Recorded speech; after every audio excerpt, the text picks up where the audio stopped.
Mitch Azaria is the executive producer of a brand new tripping journey, and it's called Tripping the French River.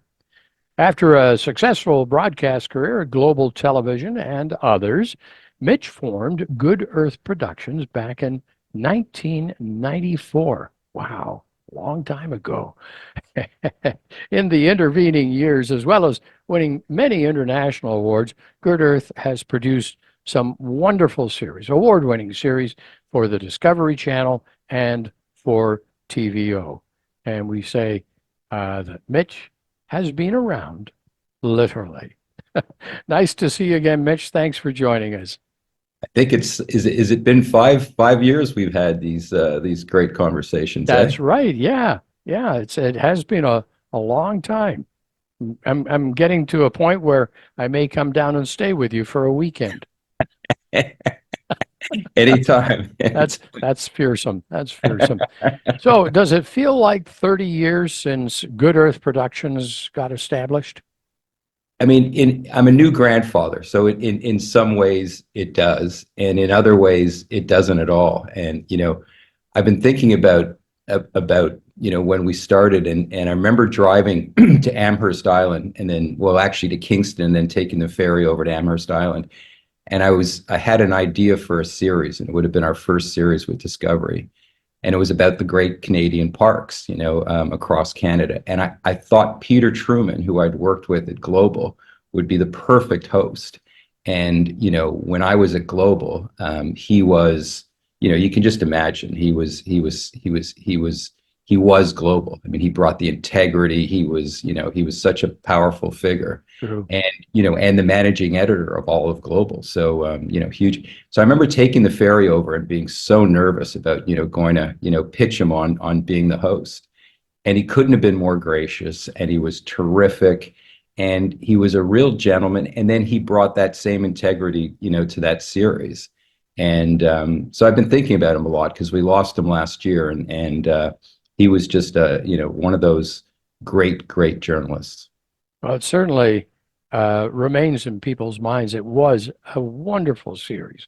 And I think as Canadiana goes, it probably lives well today. Like it's a timeless kind of production. Since that time, though, you've put on thousands of miles, a lot of traveling, and you've been many places. What have you loved most about all these grand tours that you've been on?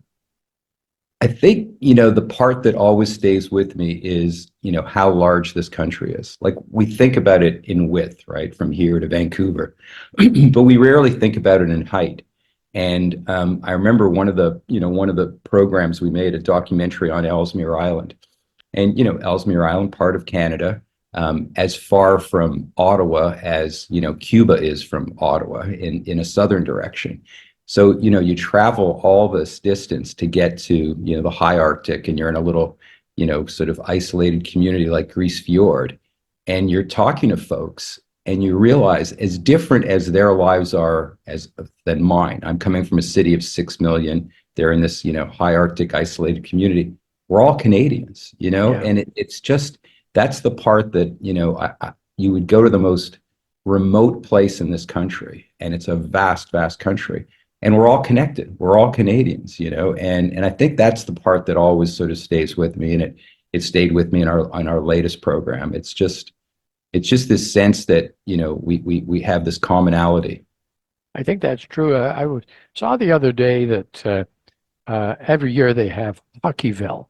They choose Hockeyville, Canada, and it was announced. I think it was Elliott Lake that got it this year. And I had the same thought. I thought, isn't that amazing? This spot in Canada has now got themselves this money to redo their arena, and it'll be a big deal for them. And I thought how lovely that was. And it is a reminder that all these places are equally as important as some of our biggest cities. They're marvelous spots, aren't they?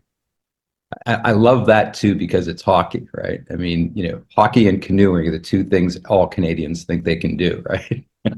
We can all paddle and we can all hold a hockey stick. So there's something very Canadian about that. That's one of the things that CBC does extremely well is tie this country together and have those kinds of events that reward small communities and give young people a place to go to, right?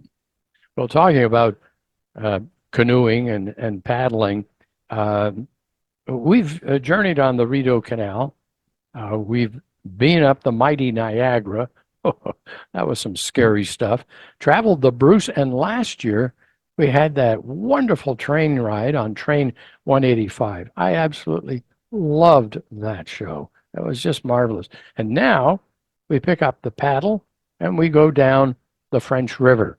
And that's going to air, what is it, the 21st of April at 8 o'clock on TVO. And how does this adventure compare to the other tripping series that we've been on? Yeah, that's interesting, and those are very nice words, and thank you. And I also love the train because trains are there's something completely mesmerizing, and this kind of feels like that because it's a paddle, so that's very different. We haven't been in a canoe before, and I think if you were going to pick a river in Ontario to do as a first paddle, um, the French is a really good choice for lots of reasons, mostly historic, right? This is one of the key links. The ancient people would take it from basically it connected the Atlantic to the Pacific. But if you think of leaving the Atlantic, getting into the St. Lawrence, getting into the Ottawa River, getting to the Mattawa, sorry, Nipissing, French River into the Great Lakes, right into the heart of the continent. So, it's this beautiful, historic river that's constantly changing. The ancient people used it. And then, of course, when the Europeans came, the explorers, the ancient people showed them, how to get to, how to get to the Great Lakes. So it's full of history. It's beautiful to look at, and it's got great stories of current day as well. I think along the way, too, the scenery changes so dramatically as you go through the French River. That'll be exciting for viewers. It starts as almost like a grouping of small lakes, and when we first got there, and that was the section we did at the beginning, and we were going down the main channel, and I was sort of just shaking my head, thinking, "There's no way that we're going to be able to, to film this and make it feel intimate and make it feel experiential because it's just too vast." But then you get into these smaller channels, and then the middle section is great fast water, and then the lower section, the old Voyageur channel. I mean, you could literally hold your arms out and touch each side of the banks, and it's magnificent. He's got these high walls and lots of creatures. It's a really it's we scouted it, but we didn't quite know how great a river it was. I remember going back in my own family's history when I was a young lad, probably about 10 or 11 years old. And my father, we were immigrants, and my father came home one day and said that some of the fellows at work had invited him to go fishing on the French River.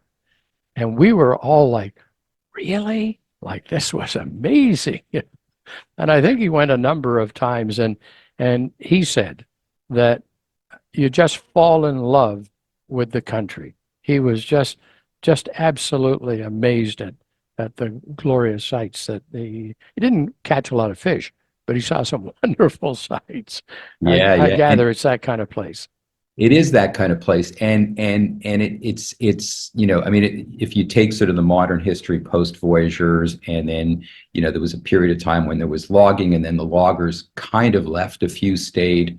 They built little huts and sustained themselves through fishing and hunting, and then the province put out this massive campaign, mostly through the U.S., saying we've got inexpensive land, come up here, because they were trying to lure people into the Ontario wilderness. And then they came up and they found these loggers, and the loggers said, well, we're actually we're fishing guides, we'll take you out fishing. and it's unbelievable fishing. And the big fish is the muskie, right? That's Yeah, yeah. that's the one they all the fish of 50,000 casts, right? And these things are enormous. I mean, they can be 60 pounds. They can take a whole duck. I mean, they're almost a prehistoric creature.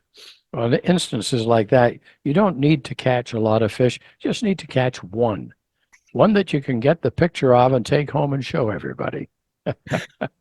All the lodges, the food at every lodge was unbelievable, like just tremendous, tremendous food. And I said to one of the lodge owners, like you have a chef here, for us, for fishermen who probably would be happy with, more basic food. And he said, we can't guarantee the fish, but we can guarantee you a great meal. Good point. Good Good. point. Now, in the 3 hours that we experience on the French River, there's no narration and no music. And this adds a lot to the very special effect, I'm sure. Yeah, I mean, right from the beginning, and this, Mike, what we wanted to do was take people on a first-person trip. So in this case, they're sitting in the bow of the canoe and they're paddling and they're experiencing it the way they would if they were up there. And when I say experiential, and when you say no narration, no music, if they were just to paddle the river, they would have a certain appreciation for it.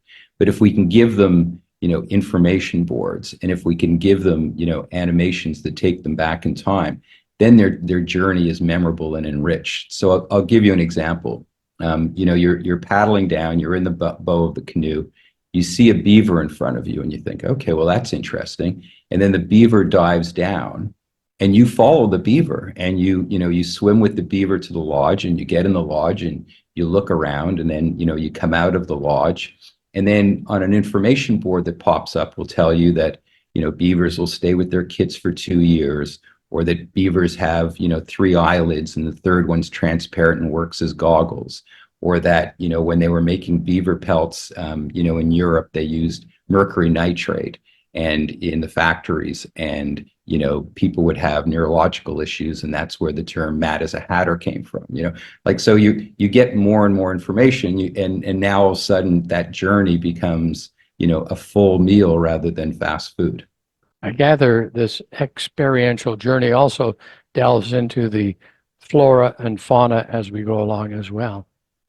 Yeah, and it's it you can't be kind of guaranteed anytime you go to see wildlife, but there wasn't a day that went by that we didn't see bald eagles. They flourish up there, and I mean, you see one bald eagle in your lifetime, it's pretty special. But to see one each day, so great, great wildlife, yeah, and just as we said before, just a constantly changing scenery. It's like it's only 110 kilometers, the entire river, and it really does work in 30-second or 30-kilometer increments.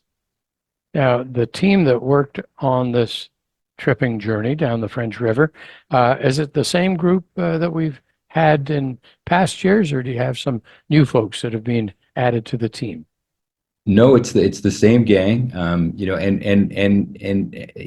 it's so fun, right? Because you kind of you're in sync now, right? You all sort of know what to do and when to do it, and you trust each other implicitly. And in this one, we really had to have a lot of trust because there was some fast water, and there were some moments where we really needed to know that we all knew what we were doing. So that was interesting. And then our animation person is relatively new. He was with us last year on the train and is back this year. And there's very few people in the country that can make these kinds of animations and bring you into another world and seamlessly do it, right? So like you're going along the river, and all of a sudden it transforms into the logging industry, and you see this massive alligator boat pulling logs in front of you, and then it sort of disappears, and you're back paddling in the 21st century. Well, and that occurred to me as I was looking at some of the pictures online of the scenes from the tripping journey. And I was wondering if the logistics and the equipment have changed. There's a fair bit of drone footage that takes part throughout the show. Were the logistics a little different for this? Yeah, the real challenge, and each one of them has a challenge, right? The train trying to get a camera mounted to the front of it and work with a train schedule. The underwater stuff to be able to, stay underwater in a continuous shot with a really steady frame. Flying as a red-tailed hawk through Niagara and working with a hawk who, if you remember, I told you was really grumpy. I mean, she was just grumpy. Just, she 15 seconds a day and that was it, right? She would only work. So this challenge was how to get through the fast water and not make people lose their lunch, right? So we found a new camera that worked extremely well. It's called the 4D. So it's stabilized on every Oh, axis. wow. Yeah, and it was small enough that we could mount it on a canoe.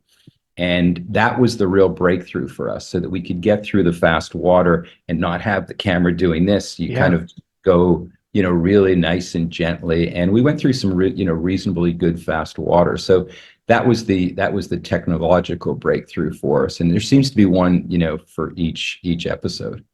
Boy, the technology has certainly come a long way. You think back to your original work 30 years ago. It's it's so different, so lightweight, and yet the resolution is so absolutely fabulous. It must make the job a little bit easier from that standpoint. Yeah, and it does, and I think it sort of democratizes the industry, because when I was a young guy, and if I had to make a documentary, it would involve an incredible amount of money. Yeah, Nowadays, with a phone, a $300 editing system, and popping your film up to YouTube for free, it breaks down all the barriers. You don't need a broadcaster, you don't need a crew of 10, you don't need, hundreds of thousands of dollars. So to me, it's a great thing for young filmmakers, because they can make a film all on their own. They can do it all themselves and put it up to the world, for free. So but to answer your question, yeah, the gear is a little bit lighter than it used to be. On the high end broadcast size, it's still a bit heavy and a bit cumbersome, but a lot better and way less expensive. yeah. When I saw the pictures of the crew and everybody working, and I had a bit of a chuckle. And I see you in your outdoors suit, so to speak, and I'm thinking to myself, I think Mitch really loves getting out there. This it's obvious you love doing this. For me, like I think someone once said that a day spent in the outdoors doesn't count against your life, right? I mean, that's how I feel. I just when I'm outside and I'm in the bush, yeah, I mean, it's just you just sort of giggle. Yeah, I love it, and then I love to be able to, that's why I love this series, because you allow other people to experience, what you're doing. I mean, as close to it as we've figured out that a technology allows, and TVO allows, because they give us 3 hours of, Yeah, no commercial time, right? Who's going to do that? Nobody has that, right? that's probably why you still look 25 years of age. None of this counts against your age. Now, the behind the scenes stories are really quite interesting. Maybe we could tell people how they can access some of these behind the scenes stories. Yeah, I mean, they can follow us, Tripping the French River, Instagram, Facebook, X, and we post bi-weekly, updates on all the platforms. And some of the behind the scenes stuff is kind of fun, because it gives you a little hint about how we did some of what we did, and some of the characters. There's a place that we stayed at called the Bears Den Lodge, and like, it's family run. It's if you close your eyes and you imagine exactly what a lodge should be, in Northern Ontario, this is it. Yeah, It's just, and then the family, right? Like a family's, doing everything for you, and it's just, yeah, yeah, it's a great place with great people. Well, these tripping series have given people a wonderful insight into various parts of Ontario, and people have responded really well to the series. I think probably a bit to your surprise in the early stages, but it's obvious that people love to spend that 3 hours taking this journey. Yeah, I mean, the first one slightly surprised me, but we were going through the pandemic, and and we were so grateful that we could give people an opportunity to get outside of their homes by watching these. But we thought maybe after that, it would sort of